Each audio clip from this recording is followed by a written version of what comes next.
আসসালামু আলাইকুম। ওয়ানডে ক্রিকেটে বাংলাদেশ আসলে কোন দিকে যাচ্ছে?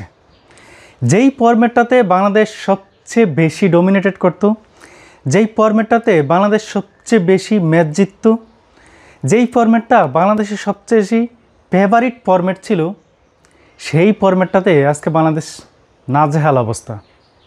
এর পিছনে কারণ কি?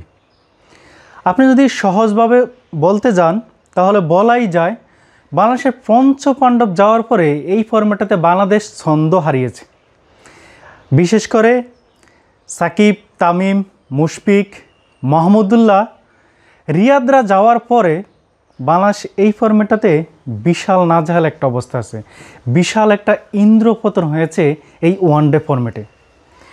2025 সালে বাংলাদেশ এখন পর্যন্ত গতকালকের ম্যাচসহ মোট 6টি ওয়ানডে ক্রিকেট ম্যাচ খেলে।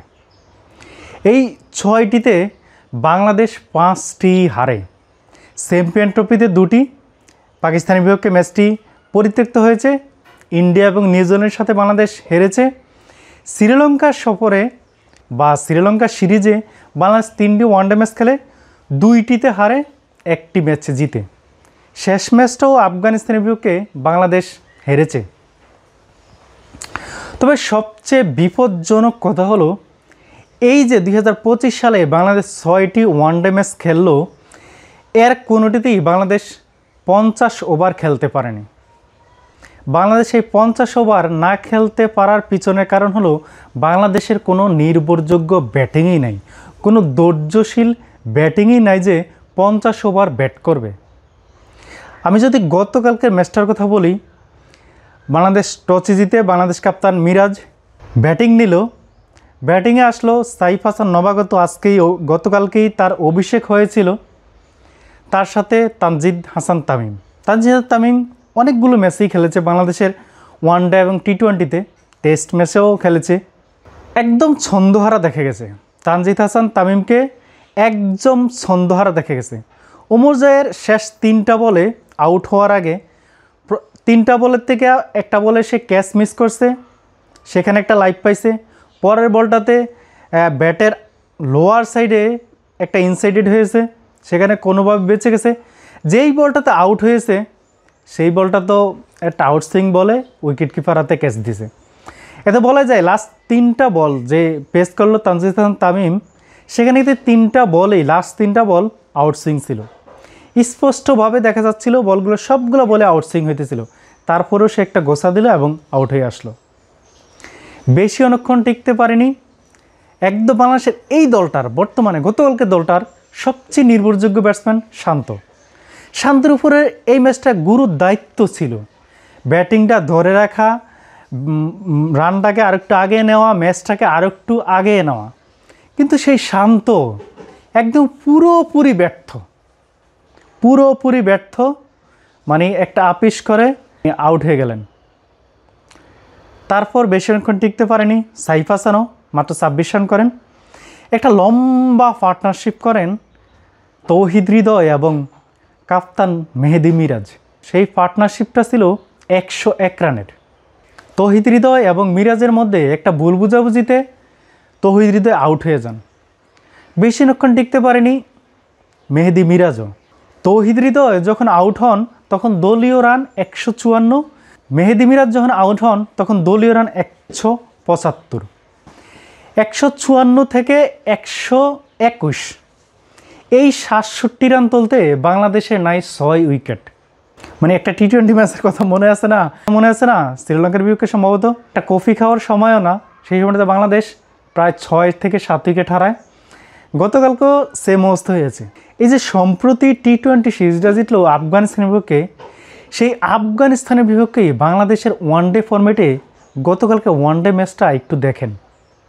মানে কোনো ধরনের ডমিনেটেড নাই, প্রতিদ্বন্দ্বিতা নাই, জাস্ট একটা আত্মসমর্পণ বলা চলে। বিশেষ করে আমি এই ম্যাচটাতে নাজমুল হাসান শান্তর কথা বলবো। তার উপর একটা গুরু দায়িত্ব ছিল ম্যাচটাকে অনেক দূর টাইনা নেওয়া, কিন্তু সে পারে না। তারপরে মাঝে যে 2জন মিডল অর্ডার ভালোই খেলে বলা চলে, 2জনে হাফ সেঞ্চুরি করে তৌহিদ হৃদয় এবং মেহেদি মিরাজ।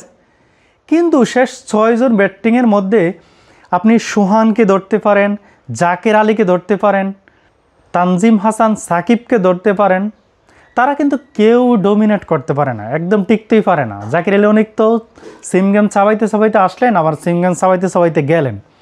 সোহানও মাঠে দাঁড়াইতেই পারলেন না। তারপর 122 রানে টার্গেট দিল বাংলাদেশ। বোলিংয়ে আসলো, বোলিংও একদমই ছন্দপতন। তাসকিন আহমদ এবং হাসান মাহমুদ দুইজনে একজনও পুরো ম্যাচে উইকেটই পায় না। এক তানজিম হাসান সাকিব ছাড়া আর কোনো পেসার উইকেটই পায় না। এক উইকেট করে পেয়েছে মেহেদি মিরাজ এবং তানবীর, তারাও যে খুব বেশি ডমিনেট করেছে বোলিংয়ে তাও বলা যাবে না। তো আসলে ওয়ানডে ফরম্যাটটায় বাংলাদেশ কোথায় যাচ্ছে? বাংলাদেশ বোলিংয়েও কোনো ডমিনেট করতে পারলো না, 5 উইকেটের একটা বিশাল ব্যবধানে হারলো। এবং এই ওয়ানডে ম্যাচেও বাংলাদেশ 50 ওভার খেলতে পারে না আফগানিস্তানের বিপক্ষে। যেই আফগানিস্তানের বিপক্ষে বাংলাদেশ টি-20-তে 3-0 জিতেছে, আফগানিস্তানকে হোয়াইটেস্ট করেছে। আফগানিস্তান এই যে একটা চাপে আছে, সেই চাপটাকে বাংলাদেশ কাজে লাগাতে পারলো না। বাংলাদেশ ওয়ানডেতে একদমই কোনো রকম ডোমিনেটেড করতে পারলো না। তো আসলে এই যে 25 বছরের টেস্ট খেলোয়াড় একটা দেশ ওয়ানডে ফরম্যাটে দীর্ঘদিন ডোমিনেটেড করেছে, যে কোনো দলকে বাংলাদেশ হারিয়েছে, সেই দলটা এখন কি হলো? এই 25 সালে আসলে কি হচ্ছে এই দলটা ভবিষ্যতে কই যাবে? এর জন্য আসলে কে দায়ী বা কারা দায়ী? কিসের প্রবলেম? বাংলাদেশের বোর্ডে তো 1300 কোটি টাকা আছে, কিন্তু শুধু কি টাকা থাকলেই হয় না। আমাদের বোর্ডে 1300 কোটি টাকা আছে, কিন্তু ঘরোয়ায় কোনো ডমিনেটেড লিগ নাই, কোনো ধরনের ভালো লিগ হয় না। এক বিপিএল হয়, সেখানেও দেখবেন যা তা অবস্থা। সুতরাং শুধু প্লেয়ারদের দোষ দিলেই হবে না। আমাদের একটা কথা আছে যে অন্য দেশের, যেমন ভারতের আমি যদি ধরি, ভারত এই মুহূর্তে ওয়ার্ল্ড ক্লাস একটা টিম, সেখানে যারাই দলে আসে তারাই এসেই পারফর্ম করে বা এসেই একটা ডোমিনেটেড করে। বাংলাদেশের সেখানে 3 থেকে 4 বছর লাগে একটা প্লেয়ারের এই জাতীয় দলের জায়গাটা বুঝতে এবং এই জায়গাটা ডোমিনেটেড করতে। এই দোষটা কিন্তু প্লেয়ারদের দিলে হবে না। আমাদের ফার্স্ট লিগে কিন্তু ঘরোয়া লিগে ফার্স্ট ক্লাসে কোনো ধরনের ডোমিনেটেড লিগ হয় না, কোয়ালিটি সম্পূর্ণ কোনো লিগ হয় না যেখান থেকে প্লেয়ার বেরিয়ে আসবে। এবং যারা আসে তারাও নিজেদেরকে সেভাবে মূল্যায়ন করতে পারে না বা নিজেদেরকে বুঝতে পারে না, নিজেদের প্রতিভাটা ফুটিয়ে তুলতে পারে না। তো এখনও 2টা ম্যাচ বাকি আছে। ইনশাল্লাহ আশা করি বাংলাদেশ এই 2টা ম্যাচে অন্তত ডোমিনেটেড করবে। ম্যাচ না জিতেও 50 ওভারে খেলায় 50 ওভার ব্যাট করুক, একটা ডোমিনেটেড করুক, সেটা ইনশাল্লাহ আগামী 2 ম্যাচে করতে পারবে বলে আমি আশা করি।